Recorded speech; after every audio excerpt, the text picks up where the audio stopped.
Bonjour à tous, aujourd'hui petite vidéo sur tutoriel Photoshop sur la désaturation partielle. On va faire comme la fois dernière, on va faire un tuto pas à pas de manière à ce que à la fin de la vidéo votre désat partielle soit réussi. On le fait ensemble. Désaturation partielle, photo avant tout en couleur, on ne garde qu'un élément en couleur sur un fond noir et blanc. Je vous souhaite une très bonne vidéo et on fait ça ensemble et je vous dis à bientôt pour un prochain tuto Photoshop.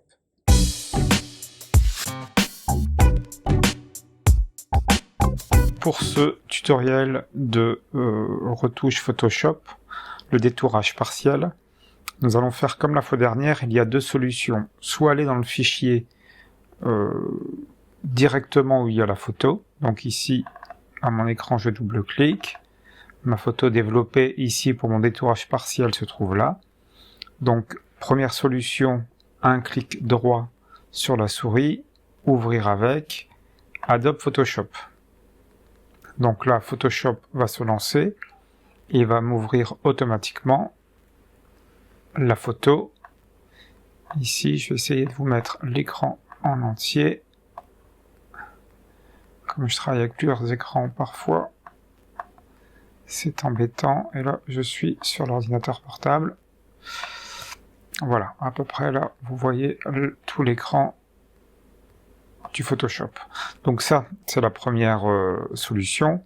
La deuxième solution consiste à, donc je quitte Photoshop pour montrer pour ceux qui sont sous Windows, à aller directement ouvrir Adobe Photoshop. Et une fois qu'Adobe Photoshop sera ouvert, c'est dans Fichier, Ouvrir. Et là, aller dans, donc là je suis sur le, je vais aller dans le bureau pour aller dans le fichier où se trouve ma photo, ici, et elle est ici. Et là, je l'ouvre avec Photoshop. C'est deux solutions différentes, mais qui fonctionnent aussi bien les unes que l'autre. Donc pour la désaturation partielle consiste à ne faire ressortir qu'un ou plusieurs éléments en couleur. Donc ici, vous voyez qu'on a les deux petites enceintes. On a le petit baladeur Apple, parce que je me souviens plus du nom, en couleur, et on a cette planche en bois. L'idée, ça va être de ressortir que le petit lecteur en rose en couleur. Donc, comme d'habitude, maintenant, vous avez l'habitude avec le triptyque, qu'on a ce système de calque. Donc là, je vais commencer par dupliquer mon calque. Je clique droit souris et je clique sur ici dupliquer le calque.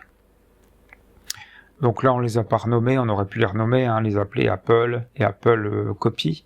Donc là il me le propose arrière-plan copie. Je fais OK. J'ai donc bien ma première photo ici en bas et ma deuxième photo qui est superposée au-dessus.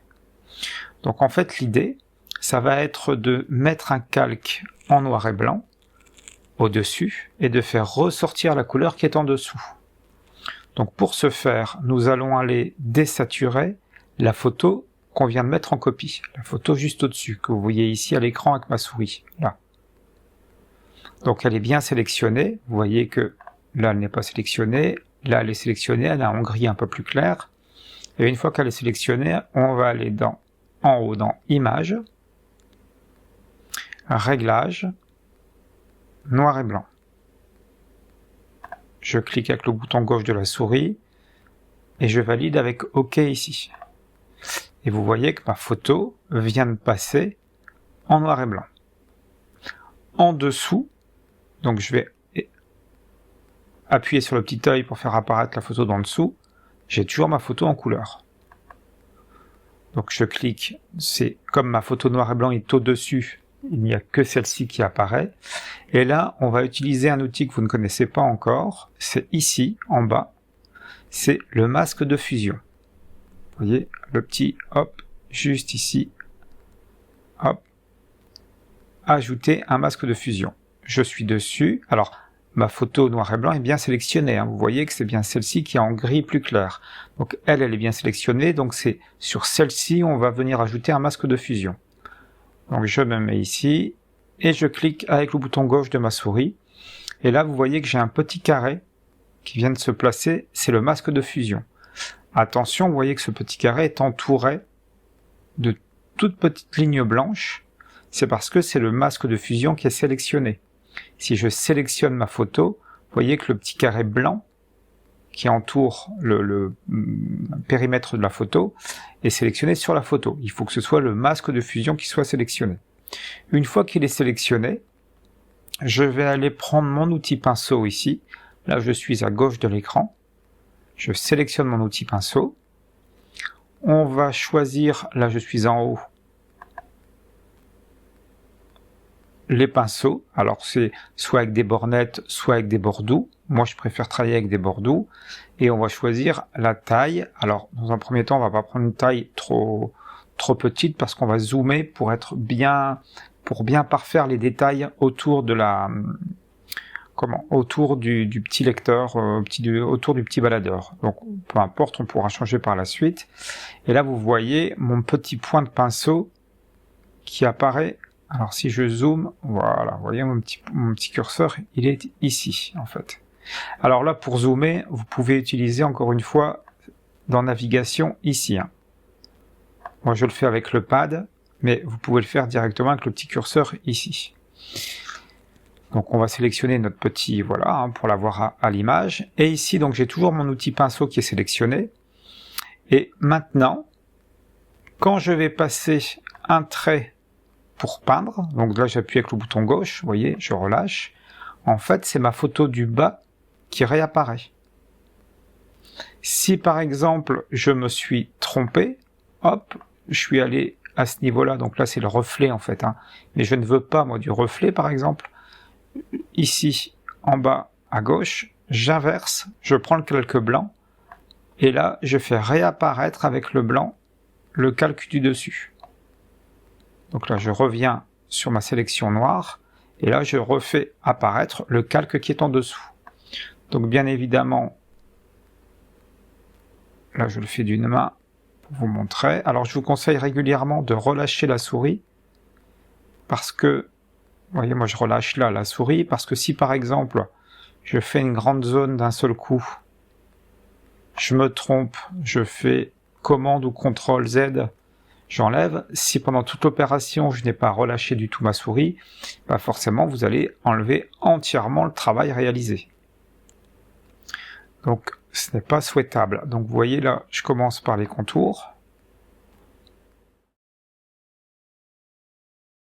Donc là, j'ai fait à peu près mes contours. On va sélectionner un pinceau un peu plus gros pour aller un peu plus vite. Pour le centre. Alors vous voyez, je ne sais pas si vous l'entendez, mais régulièrement, je relâche la souris, le bouton de souris, de manière à pouvoir revenir en arrière si jamais je fais une erreur.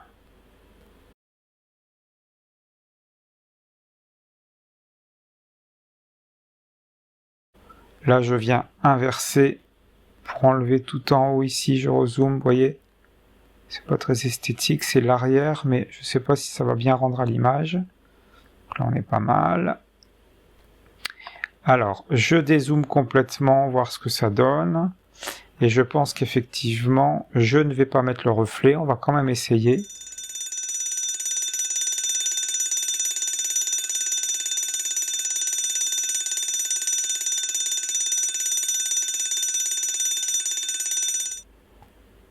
Alors là, c'est qu'une question d'esthétique, vous me donnerez votre avis dans les commentaires, mais de toute façon, là, ce n'est pas pour que la photo...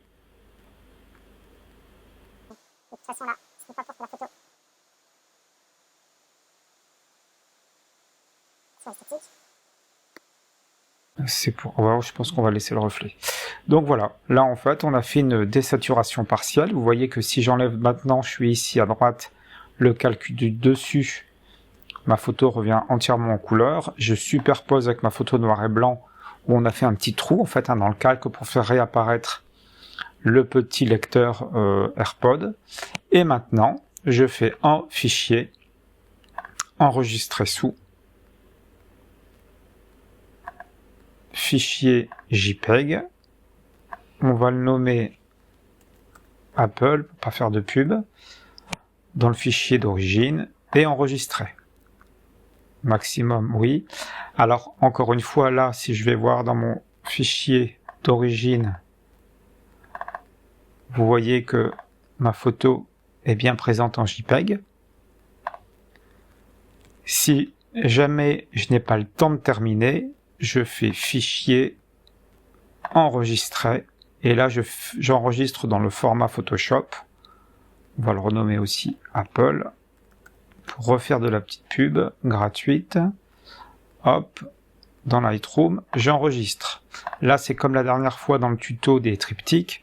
Quand je vais dans le fichier d'origine, vous voyez que là, on a bien la terminaison PSD pour Photoshop. Quand je clique dessus, il me réouvre automatiquement mes calques. Alors que si j'ouvre le fichier JPEG avec Photoshop, bien évidemment, il va m'ouvrir la photo. Il vient de me l'ouvrir. Vous voyez ici dans l'onglet, j'en ai bien deux. Mais dans celle-ci qui est en format JPEG, vous voyez que mon calque, je n'ai plus le détail des calques. Ça, vous l'avez dû le voir dans la vidéo précédente. Dans la prochaine vidéo, nous verrons comment enlever la marque d'L. Je reprendrai cette photo. Et voilà, là on sera sur de la retouche d'image pour enlever un élément sur une photo. Donc voilà, la photo, je ferme Photoshop. C'était un petit tuto très rapide pour la désaturation partielle. On ouvre notre photo et on a bien notre petite AirPod en couleur et le reste de la photo en noir et blanc. Je vous souhaite une excellente journée et je vous dis à bientôt.